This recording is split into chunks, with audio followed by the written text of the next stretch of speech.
नमस्कार दोस्तों, मैं एडवोकेट यशवंत यादव आपका स्वागत करता हूं लाइव वाइज में। उम्मीद करता हूं आप लोग बहुत अच्छे होंगे।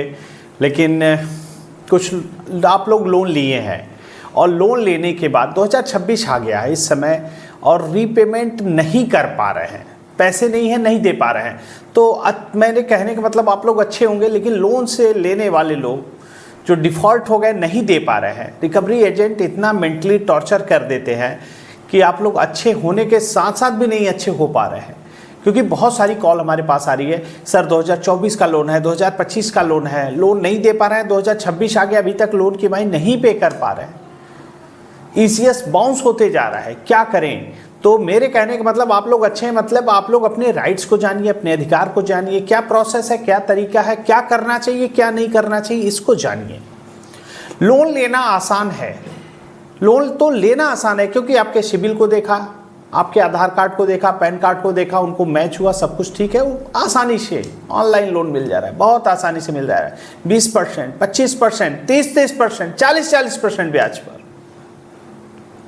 इतने परसेंट ब्याज पे मिल रहा है। और आप लोग लोन लेते समय तो बहुत अच्छा लगता है कि हाँ ठीक है, ईजिली मिल जा रहा है, बस आधार कार्ड दिए, पैन कार्ड दिए, सिबिल को देखे, सब कुछ ठीक हुआ। तो जिस हिसाब से संख्या में लोन मिलते जा रहे हैं उसी हिसाब से डिफ़ॉल्ट करते भी जा रहे हैं। क्यों? एक लोन को चुकाने के लिए दूसरा ले ले रहे हैं, दूसरे लोन को चुकाने के लिए तीसरा ले ले रहे हैं, तीसरे को चुकाने के लिए चौथा ले ले रहे हैं, और ऐसा करते करते मल्टीपल लोन में फंस जा रहे हैं। और इतने ब्याज, पेनल्टी, जुर्माना लगते लगते यदि आप लोन के डिफॉल्टर हो गए हैं, एक लोन के लिए दूसरा, तीसरा, चौथा, पांचवा, 10वां, 20वां, 25-25 लोन, हमारे ऐसे भी क्लाइंट हैं जो 25-25 लोन लिए हैं, और ब्याज, पेनल्टी, जुर्माना देते देते 50-50, 40-40% इतना ब्याज दे रहे हैं, इतना पेनल्टी दे रहे हैं कि उनको डिफॉल्ट होना तय है, कोई रोक नहीं सकता। क्यों? EMI ही ज़्यादा हो गई है, सैलरी कम हो गई, कौन रोक सकता है डिफॉल्ट होने से। तो सबसे पहले तो आप लोन लेते हैं, दो कंडीशन बनती है, एक तो EMI पे कर रहे हैं, सब कुछ अच्छा है, ठीक है, EMI पे कर रहे हैं, कोई बात नहीं। दूसरा होता है EMI ज़्यादा हो गई, सैलरी कम हो गई, तो EMI नहीं दे पा रहे हैं, ECS बाउंस हो रहा है। तो डिफॉल्ट, जैसे जैसे लोन ऑनलाइन तेजी से मिलते जा रहा है, वैसे वैसे डिफॉल्टरों की संख्या में भी बहुत बड़ी तेजी हो रही है। क्यों? क्योंकि इतने ब्याज है, इतने पेनाल्टी है, इतने जुर्माना है। 1 लाख का आप लोन ले रहे हैं, 1,50,000, 1,70,000 तक चुका रहे हैं, तो भी नहीं चुक पा रहा है, तो भी उनके कुछ प्रोसेसिंग चार्ज, ये चार्ज हो जाए, इतना मेंटली टॉर्चर हो रहा है। तो ये कंपनियां सिविल देख करके, आधार कार्ड, पैन कार्ड को देख करके लोन दी है, अनसिक्योर्ड लोन है, कोई प्रॉपर्टी मॉर्गेज नहीं, कोई चीज़ गिरवी नहीं है। कर क्या सकती हैं? मैक्सिमम कर क्या सकती हैं? तो आज ये वीडियो देख लीजिए, पता चल जाएगा मैक्सिमम क्या कर सकती हैं।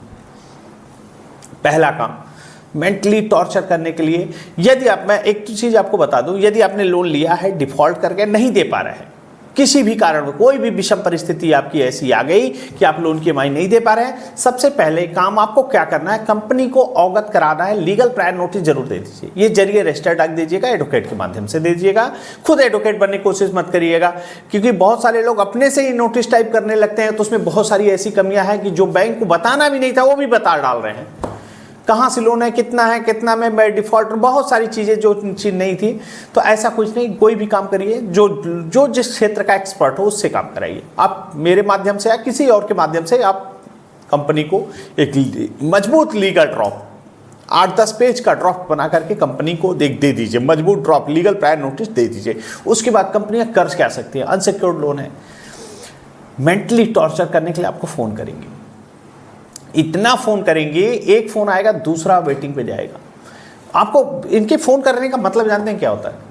साफ साफ सुन लीजिए, एक लोन के लिए एक दिन में 50 बार फ़ोन आ रहे हैं, 20 बार आ रहे हैं, 30 बार आ रहे हैं, तो क्यों आ रहे हैं? आपको मेंटली टॉर्चर, मेंटली हरासमेंट करना, साइकोलॉजिकल प्रेशर में लेना, गाली गलौज भी करना, ऐसा भी है, गाली गलौज भी करते हैं, ऊंचे आवाज में बात करते हैं, गाली गलौज भी करते हैं, आपके मान सम्मान को भी खराब करते हैं। आपके एक कोई सामने से गाली दे दी, आपका तो दिन ही खराब हो जाएगा, अरे क्या कोई आज तक कोई कैसे नहीं बोला, दिमाग में वही चीज चलने लगेगा। और उनका वही काम है, जो कि लॉफुल नहीं है, गलत तरीका है, नहीं करना चाहिए, लेकिन ये कर रहे हैं।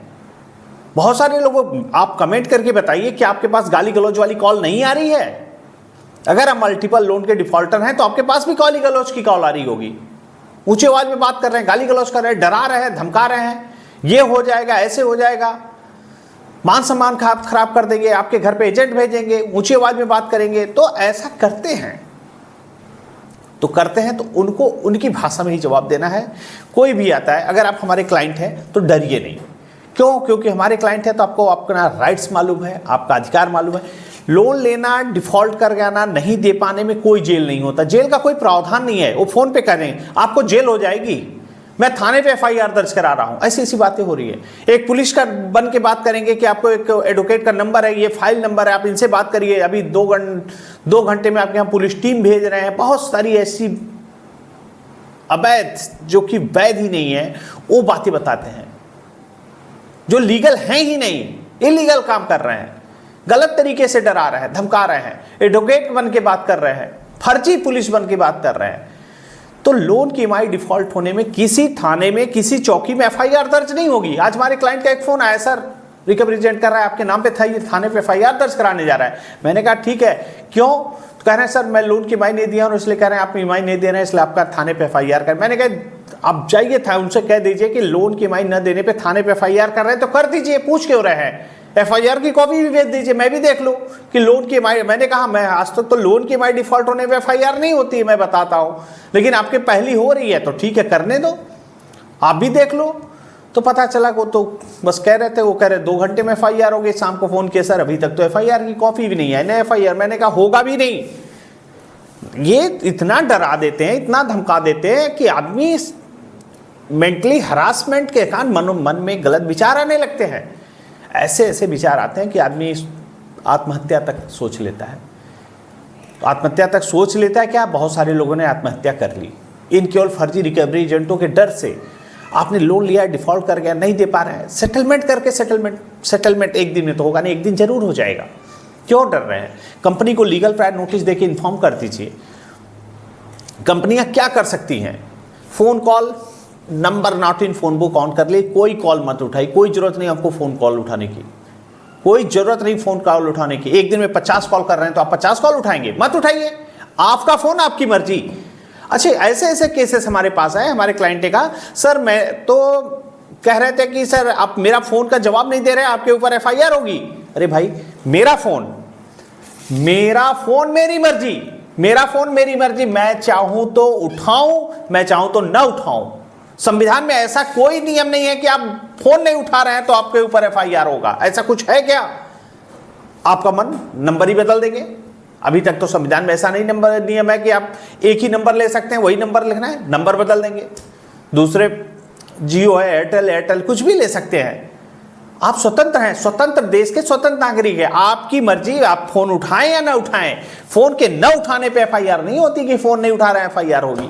एक दिन में 50 कॉल कर रहे हैं, मल्टीपल लोन के डिफॉल्टर हैं, ये तो मेंटली प्रेशर में आके पागल हो जाएगा। अगर इनके पूरे फोन उठाने लगे और पूरा इनको बताने लगे तो आप पागल हो जाएंगे, और वो यही चाहते हैं। तो पागल मत होइए, उनको ही फोन बंद मत करिए। Number not in phone book, कोई जरूरत नहीं। उनको वैसे भी पता चल जाता है फर्जी रिकवरी एजेंट क्या होते हैं, उनके कॉल भी ट्रू कॉलर पे पता चल जाते हैं कि हाँ वही फर्जी, रेड कलर में आ जाएगी कहाँ फर्जी वाले हैं। तो कोई जरूरत नहीं इनका फोन उठाने की। एक शब्द में जवाब, मल्टीपल कॉल आ रहे हैं, कोई जरूरत नहीं, फोन मत उठाइए, अब आ जाइए। कोई फोन नहीं उठाएंगे, मैं अब आपका तो 50% प्रॉब्लम ही सॉल्व हो गया। अब कोई घर पे आता है, I card, visit letter, DRA का लाइसेंस, 3 पेपर है तो बात कर, नहीं है तो निकलो। कोई जरूरत नहीं बात करने से। फर्जियों से, रिकवरी एजेंट से, जो भिखारी 2 कौड़ी के हैं, जिनके पास आई कार्ड नहीं है, विजिट लेटर नहीं है, DRA का लाइसेंस नहीं है, क्यों बात कर रहे हैं? आप हो कौन? आप हो कौन पहले ये बताओ। वो कहेंगे हाँ मैं इस बैंक से, हाँ ठीक है, बैंक से आई कार्ड दिखाओ। आई कार्ड है, ठीक है, बहुत अच्छी बात है, आई कार्ड है। होम विजिट लेटर है, बैंक ने, कंपनी ने आपको मेरे घर विजिट करने के लिए भेजा है तो होम विजिट लेटर है। तो कहेंगे होम विजिट लेटर नहीं होता, ऐसा नहीं होता। अरे नहीं होता, ठीक है। इस जैसे बैंक में तो यहाँ पे हजारों लोग काम कर रहे होंगे, तो क्या हजारों लोग हमारे घर पे आएंगे? जिसको काम मिला है, जो विजिट करने के लिए आया वही तो हमारे घर आएगा। हमें तो विजिट लेटर चाहिए कि होम विजिट लेटर है या नहीं है, तो बात कर, नहीं तो निकालिए बाहर, कोई जरूरत नहीं इनसे बात करने के लिए। Home visit letter, I card हो गया, होम विजिट लेटर, DRA का लाइसेंस होना चाहिए, डेप रिकवरी एजेंट का लाइसेंस होना चाहिए।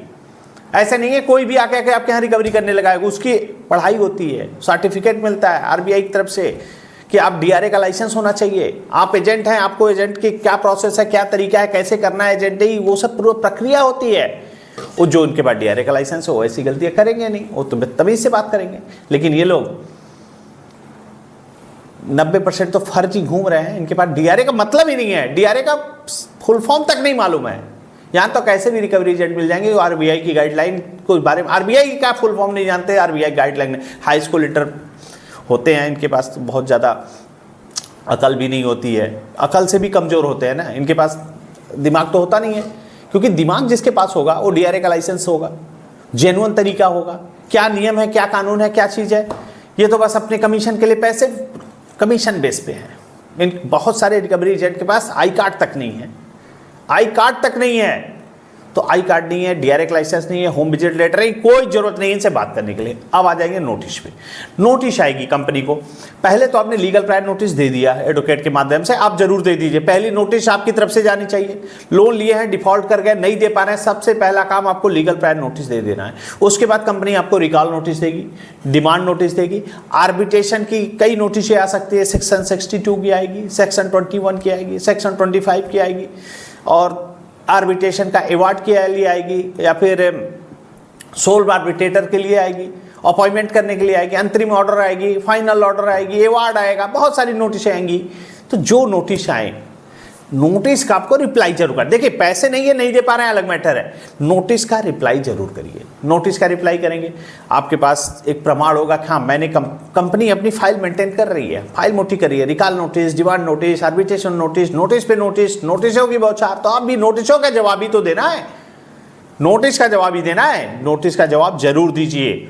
उसके बाद मैक्सिमम क्या हो सकता है, मैक्सिमम की बात, अधिक से अधिक बहुत बुरा हुआ तो क्या होगा, payment and settlement act section 25 का केस होगा, एक ईएमआई का एक केस होगा। हमारे यहाँ कलकत्ता में एक हमारे क्लाइंट थे, 4,400 रुपए का केस था, एक ईएमआई का एक केस था। Payment and settlement act section 25 का केस हो सकता है, एक ईएमआई का एक केस है, आप एक ईएमआई पे करके भी आप केस को विड्रॉल कर सकते हैं। उसके बाद अगर आपने चेक दिया है, ज़्यादातर अनसिक्योर्ड लोग में चेक नहीं दिया जाता, अगर चेक दिया है 138 चेक बाउंस का केस हो सकता है। अब तो ये बहुत सारे लोग बीएनएस की धारा 316, 318 में जो केस कर रहे हैं, तो माननीय सुप्रीम कोर्ट का जजमेंट है, एक मजबूत ड्राफ्ट बना के दीजिए कंपनी को, वित्तीय लेन देन में क्रिमिनल केस नहीं हो सकता, 316, 318 केस नहीं हो सकता है, सेम डे बेल होगी।